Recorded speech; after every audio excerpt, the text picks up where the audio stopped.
So I'm the de-icing supervisor in Budapest at Menzies Aviation, and I train the guys for practical and theoretical training as well. We start at a very early morning. For example, today we started at 3:30. We make a quick briefing, go out and check the rigs and the fluids as well. We assess the matter, and after that we go out to the stands, check the aircraft, and if it's necessary we do the de-icing and prepare the teams for the next week. It's important to de-ice the aircraft because if there's any frozen contamination of the aircraft, and it's not safe for the takeoff. So the most important is the maintenance of the rigs and the training of the staff. They must act safely during the operation. If you want to be a de-icer, it's very good if you are able to handle this truck.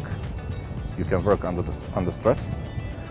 You are good in multitasking, and you can handle the computers, so it means you are good in technology.